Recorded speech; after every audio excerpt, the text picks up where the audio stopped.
राधे राधे दोस्तों, मकर संक्रांति ढेरों शुभकामनाएं। दोस्तों आज हम बात करेंगे मकर संक्रांति पूजा विधि के बारे में। मकर संक्रांति के दिन अपने घर में जो मूर्ति है, मूर्ति का किस प्रकार से स्नान करें, आप मेरे वीडियो को देखें।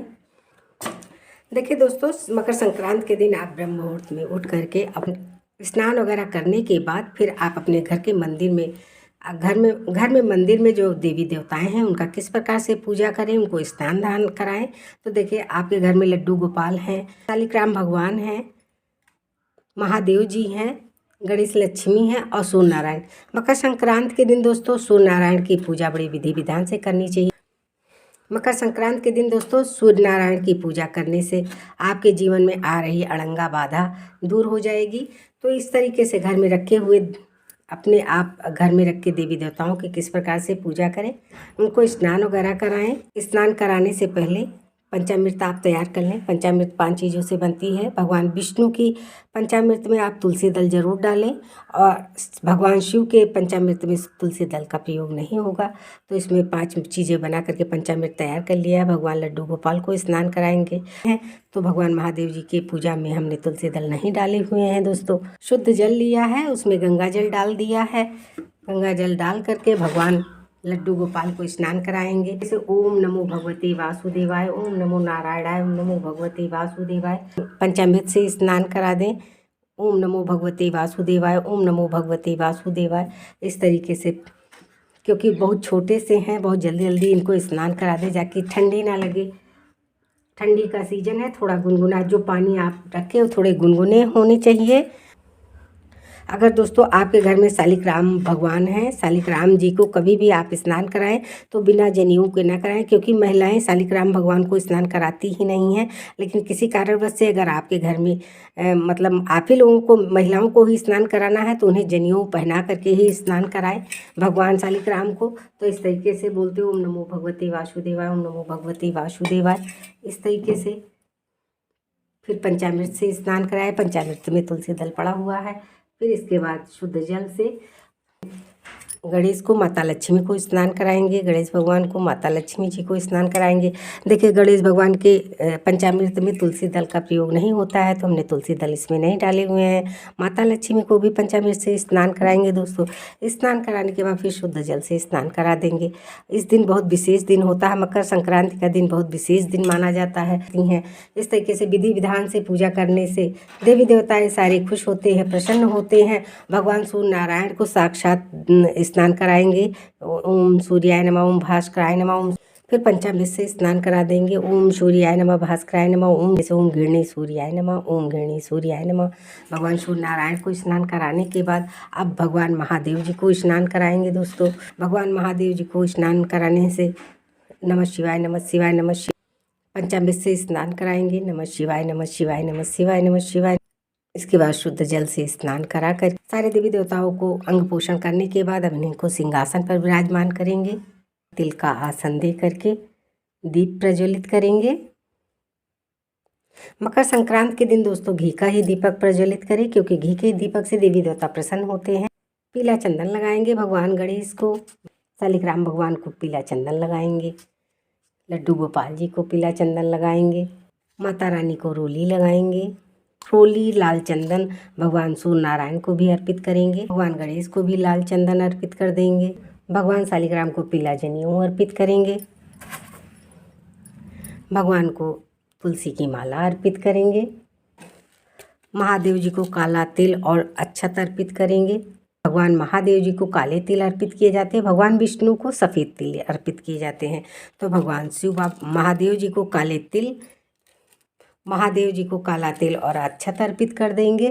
और भगवान शालिग्राम को सफ़ेद तिल, लड्डू गोपाल को भी सफ़ेद तिल अर्पित कर देंगे। महादेव जी को भी जनेऊ अर्पित कर देंगे। इसके बाद इत्र अर्पित करेंगे। दोस्तों इस तरीके से इत्र अर्पित कर देंगे सारे देवी देवताओं के ऊपर। माता लक्ष्मी पे लाल पुष्प अर्पित कर देंगे। भगवान गणेश पे भी लाल पुष्प अर्पित कर देंगे। शालिग्राम भगवान को सब पीला पुष्प अर्पित कर देंगे। सूर्य नारायण को भी लाल पुष्प अर्पित कर देंगे। इस तरीके से पुष्प भगवान लड्डू गोपाल को पुष्प अर्पित कर देंगे। उस दिन तिल के लड्डू का भोग लगाना विशेष महत्व है, लेकिन अभी खिचड़ी दूर है, मकर संक्रांति दूर है, इसलिए मैंने सफ़ेद तिल मिला करके भोग प्रसाद में भगवान को अर्पित किए हैं।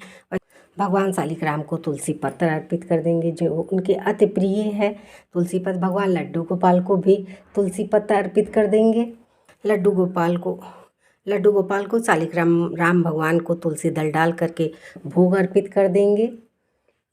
इस तरीके से पान, लौंग, केसर, इलायची अर्पित करेंगे। सारे देवी देवताओं को इस तरीके से अर्पित कर देंगे कि उस दिन का किया हुआ दान पुण्य, पूजा पाठ अनंत गुना फल की प्राप्ति देता है दोस्त। और धूप दीप दिखा देंगे दोस्तों। ये पूजा मकर संक्रांति के दिन आप ब्रह्म मुहूर्त में ही उठ करके करें। भगवान खुद पहले स्नान कर लें गंगा जल डाल करके। स्नान करने के बाद घर में देवी देवताओं का पूजा करें। पूजन करने के बाद दोस्तों इस दिन खिचड़ी का भोग लगाएं। देखिए, मकर संक्रांति के दिन जब आप खिचड़ी बनाएं तो खिचड़ी में सबसे पहले भगवान को भोग लगाएं। भगवान को भोग लगाने के बाद गौ माता के लिए अर्घासन निकालें। गौ माता के लिए अर्घासन निकालें, कौवा के लिए निकालें और कुत्ता के लिए निकालें, क्योंकि हम लोगों के यहाँ मकर संक्रांति पितरों के निमित्त मनाई जाती है। इस दिन पितृ लोक में बैठे हमारे पितर लोग, अगर इस तरीके से हम लोग पूजा पाठ दान पुण्य करते हैं तो उनकी आत्मा को बहुत शांति मिलती है फ्रेंड्स। तो इस तरीके से आप पहले 4 जगह खिचड़ी निकालने के बाद फिर अगर घर में आपके यथाशक्ति हो तो कोई ब्राह्मण बुलाएं, ब्राह्मण को भी जोनार जवाएं। देखिए फ्रेंड्स, खिचड़ी के दिन आप अनंत गुना चीज़ें दान कर सकते हैं, लेकिन क्या है कि आप अपने बजट के अनुसार भी दान कर सकते हैं। थोड़ी भी चीज़ें दान करके भी आप पूर्ण फल की प्राप्ति कर सकते हैं। तो हमने बहुत थोड़ी सी चीज़ें दान के लिए दिखाई है। अपने सामर्थ्य के अनुसार बहुत सारी चीज़ें भी दान कर सकते हैं, लेकिन उसमें क्या है जो बहुत ज़्यादा इम्पोर्टेंट्स है वही चीज़ें मैंने दिखाई हैं। तो उड़द के दाल की खिचड़ी है और घी है, आलू है, टमाटर है, मिर्चा है, मूली है, श्रीफल है, ये नींबू है दोस्तों। और कोई फल भी आप ले लें, फल ज़रूर ले लें। फल है ये, और दक्षिणा है, और क्या है कि ये फूल है। क्या है दोस्तों, अगर आप उस दिन फूल दान करते हैं तो आपके पितर पूरे साल आपको आशीर्वाद देंगे, आपका जीवन खुशियों से भरा रहेगा। तो आप इस दान के दिन फूल ज़रूर दान करें। बाकी काला तिल दान करें, गुड़ दान करें, इस तरीके से कोई मिठाई दान करें, दक्षिणा जरूर दान करें। अब दान करने का नियम भी आप समझ लें, तरीके से आप संकल्प लें। संकल्प लेने की प्रक्रिया मैं बता देती हूँ, उस तरीके से ही आप दान करें, तभी आपको दान करने का पूर्ण फल मिलेगा मकर संक्रांति के दिन। तो आप मकर संक्रांति के दिन अगर कोई भी चीज़ आप दान करते हैं तो दान की प्रक्रिया जरूर देख लें।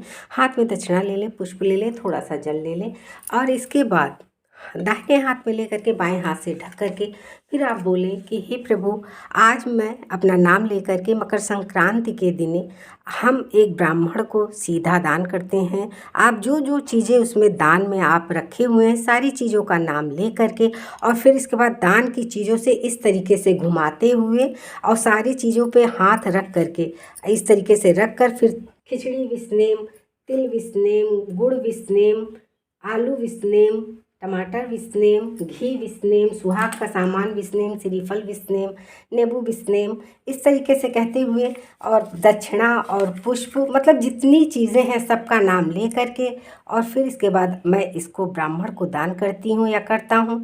ये हुआ सही तरीके से फ्रेंड्स दान करने का तरीका। देखिए फ्रेंड्स, मकर संक्रांति के दिन सूर्य नारायण को अर्घ्य देना बेहद ज़रूरी होता है। तो आप अर्घ्य में काला तिल रख लें, चावल रख लें, रोली, केसर, लाल पुष्प, गंगा जल ले करके इस तरीके से सूर्य नारायण को आप लोटे में अर्घ दें। इस फ्रेंड्स अर्घ देने के बाद आप छोटी सी हवन जरूर करें। हो सके तो आप अपने घर में सत्यनारायण भगवान की कथा करें। अगर कथा की व्यवस्था नहीं है तो इस तरीके से गाय के उपले पे, गाय के कंडे पे एक छोटी सी आप अग्यारी जरूर दें। मैंने बहुत सूक्ष्म तरीके से मकर संक्रांति की आपको पूजा बताई है। आई होप कि आपको मेरी ये पूजा विधि पसंद आई होगी। अगर फ्रेंड्स पसंद आती है तो आप मेरे फ्रेंड्स मकर संक्रांति की पूजा विधि आपको पसंद आती है तो मेरे चैनल को आप सब्सक्राइब करें, वीडियो को लाइक करें। धन्यवाद। राधे राधे।